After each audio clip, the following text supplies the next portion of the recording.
Mahalakshmi cine art சார்பில் நம்ம ரமேஷ் என்கிற விஸ்வேஸ்வரன் வந்து ஒரு படம் பண்ணுறாரு. அந்த படத்தோட பேர் வந்து பர்ஃப்யூம். அந்த பூஜையில் தான் இப்போ நம்ம இருக்கோம். இந்த படத்தில் ராபர்ட் மாஸ்டர் வந்து ஹீரோவாக நடிக்கிறாரு. அப்புறம் ஜீவிதா, அர்ஷிதா சாய் 2 பேர் நடிக்கிறாங்க. இது போக இன்னும் 2 பிரபலமான ஹீரோயின் படத்தை நடிக்க இருக்கிறாங்க. நம்ம மதுரை செல்வம் வந்து லைன் ப்ரொடியூசராக இருக்கிறாரு. வினோத் வந்து இந்த படத்தை தமிழ்நாடு ஃபுல்லாக தியேட்டருக்கில் ரிலீஸ் பண்ணுறாரு. வினோத்குமார் ரிலீஸ் பண்ணுறாரு. இந்த படத்தில் முக்கிய கேரக்டர் நம்ம Shankar Ganesh sir music director நடிக்கிறாரு. அப்புறம் பவர் ஸ்டார் நடிக்கிறாரு. அப்புறம் வேலு பிரபாகர் சார் ஒரு மெயின் கேரக்டர் இந்த படத்தில் நடிக்கிறாரு. அதே மாதிரி வையாபுரி நடிக்கிறாரு.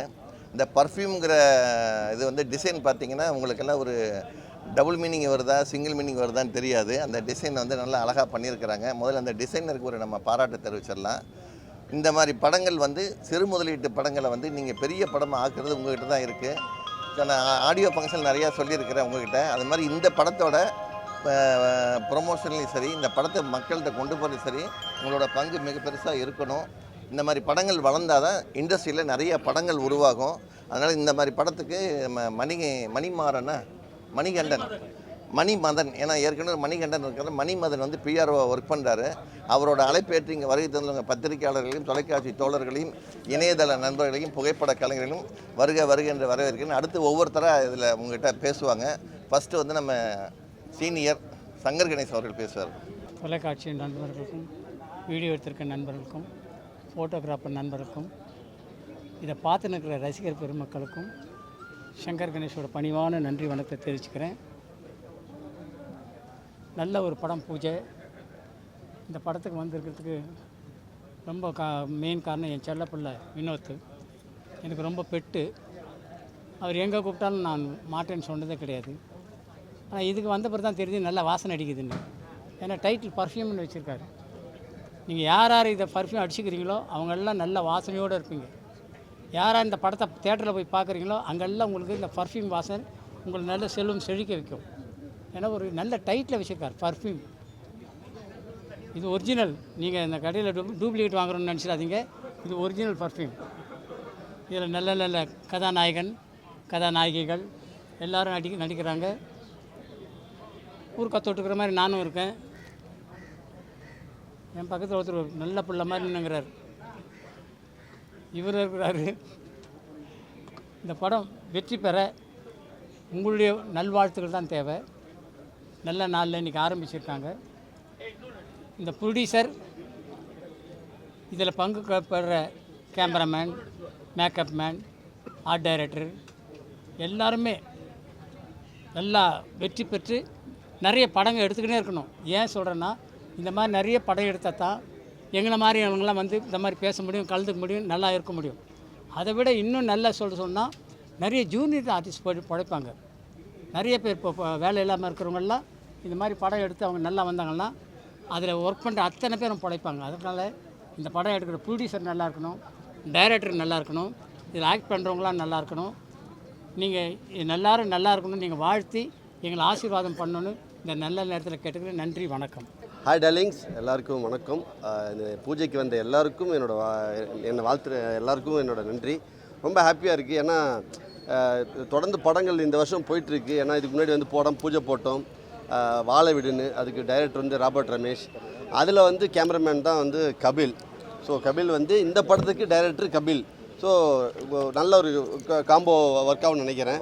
ஸோ ப்ரொடியூசர் ஆகட்டும், நடிக்கிற அண்ணன் பவர் ஸ்டார் ஆகட்டும், எல்லாருமே வந்து எனக்கு சப்போர்ட் பண்ணுறாங்க.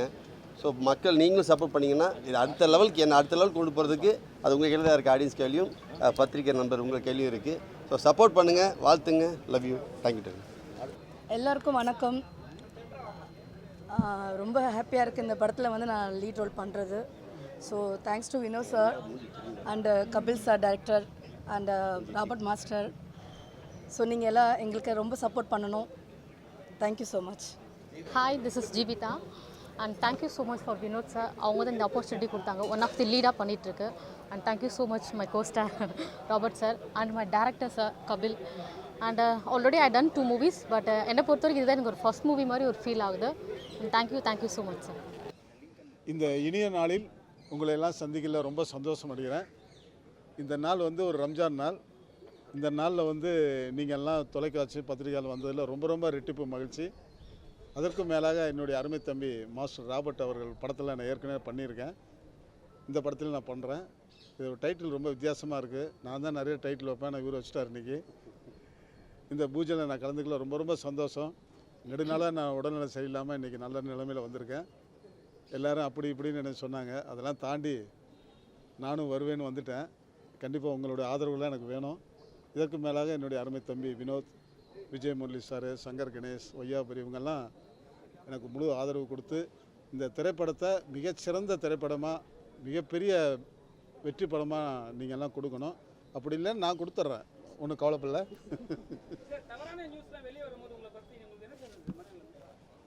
அதெல்லாம் வந்து என்னுடைய பேரை வந்து இன்னும் மேலே போயிட்டே இருக்குது.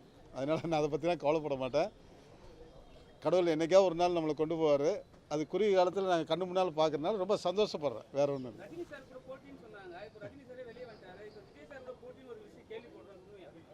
கண்டிப்பாக அதாவது முடிவு பண்ணல. ஜோசப் விஜய் அவர்களே, உங்களை நான் ரொம்ப மதிக்கிறேன். என்னுடைய கூட பிறந்த தம்பி மாதிரி தான் உங்கள்கிட்ட நான் ஒரு 9 குரு ஆடியோ லாஞ்சில் உங்களை நான் சந்தித்தேன். நம்ம 2 பேரும் ஒரு அரை மணி நேரம் தனியாக உட்காந்து பேசணும். அப்போ நீங்கள் சொன்னீங்க எனக்கு உலகம் பூரா ஃபேனு, ஆனால் எங்கள் வீட்டில் என் பையன் உங்கள் ஃபேனுன்னு சொல்லி ரொம்ப சந்தோஷப்பட்டீங்க. நானும் ஹாப்பியாக இருந்தேன். ரொம்ப அமைதியாக இருந்தவர் இன்றைக்கி பார்த்தா மேடையில் பயங்கரமான டைலாக்கு, பயங்கரமான வசனம் இதெல்லாம் பேசுகிறாரு. களத்துக்கு வாங்க, களத்துக்கு வந்தால் தான் எதுவுமே வெற்றி தோல்வியை நிர்ணயிக்க முடியும். எடுத்தோடனே இல்லை, அதாவது பேசுகிறது வந்து மேடையில் பேசணும். அவர் டைலாக் மாதிரி இங்கிட்டு அங்கிட்டு போகிறாரு வராரு, வீரபாண்டி கட்டரமாமா வசனம்லாம் பேசுகிறாரு. அது வந்து அந்தளவுக்கு வந்து மக்கள் பாதி பேர் ஏற்றுக்கலாம். கூட்டம் எனக்கு கூட தான் கூடுது. கூட்டத்தை வச்சு எதுவுமே நம்ம கவனிக்க முடியாது. எனக்கும் ரசிகர்கள் ஏகப்பட்ட பேர் இருந்தாங்க. நானும் கட்சி ஆரம்பிக்கணும் ரொம்ப தீவிரமாக முயற்சி எடுத்தேன். கடைசியில் என்ன சூழ்நிலையை தள்ளிடுச்சு. அதனால் என்னுடைய அருமை தம்பி எங்கே நின்னாலும் 26ல் எங்கே நின்னாலும் அவர் எதிர்த்து நிற்க நான் தயாராக இருக்கிறேன். அவர் தயாரான்னு கேட்டுங்க. கட்சியில் ஆரம்பிக்க மாட்டேன். பெரிய கட்சி கூப்பிட்டா கண்டிப்பாக அவங்க சார்பாக நிற்பேன். இல்லை சுயேட்சையாக நின்று அது வாய்ப்பு கிடைச்சா சேருவேன் கண்டிப்பாக. எதிரியும் கிடையாது, நண்பனும் கிடையாது. இதெல்லாம் சும்மா டைலாக் சொல்கிறது தான். நாளைக்கு கூட்டணிக்கு வாங்கினா போட்டி போக போகிறாரு. இதெல்லாம் வந்து ஒரு பெரிய விஷயமே இல்லை. அவர் மக்களுக்கு வந்து என்ன செய்ய போகிறாரு, அவருடைய கொள்கை என்ன, அதெல்லாம் சொல்லாமல் எடுத்துக்கலாம் நான் அவருக்கு எதிரி, நான் அழிச்சிருவேன் வச்சிருவேன், இதெல்லாம் சொல்லக்கூடாது. இதெல்லாம் ரொம்ப தப்பு. அவங்கெல்லாம் வந்து 50 வருஷம் சர்வீஸ், இவருக்கு வயசு தான், அவருடைய அனுபவம் இவருடைய வயசு. அதனால் எடுத்தவங்க ஒருத்த மேடையில் கூட்டம் இருக்குது, மக்கள் இருக்காங்கன்னு சொல்லி பேச வேணாம். எதுவுமே நான் உங்களுக்கு எனக்கு வந்து ரொம்ப மானசீகமாக நான் வந்து தமிழக முதல்வர் ரொம்ப நேசிக்கிறேன். அவர் இப்படி பேசும்போது நான் ரொம்ப வேதனைப்பட்டேன். என்னடா இவர் இப்படி பேசிகிட்டு இருக்காரு, ஒரு நடிகராக இருந்து இப்படிலாம் பேசலாமா? அவர் முதல்ல நடிகருக்கும் டெக்னீஷியனுக்கும் மற்ற கலைஞருக்கும் அவர் உதவி பண்ணட்டும். அதை விட்டுவிட்டு நான் மக்களுக்கு அதை செய்கிறேன் இதை செய்கிறேன்னு சொல்கிறாரு. அது முதல்ல செய்யணும். களத்தில் இறங்கி அவர் வேலை பார்க்குறது தான் என்னுடைய ஆசை.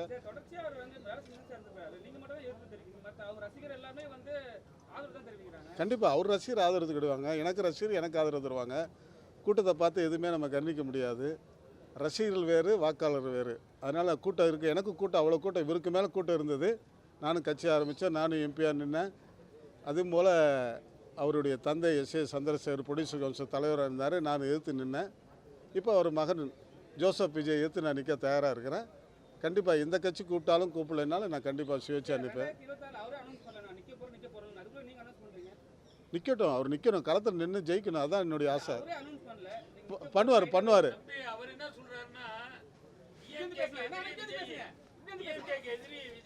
ஆமாம் ஆமாம், எதிரி அவர் கட்சியில் வரட்டுங்க.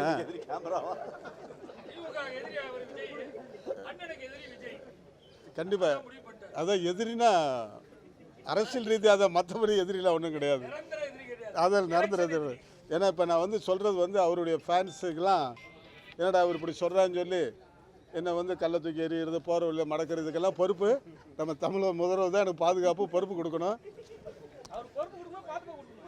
என்ன தம்பி?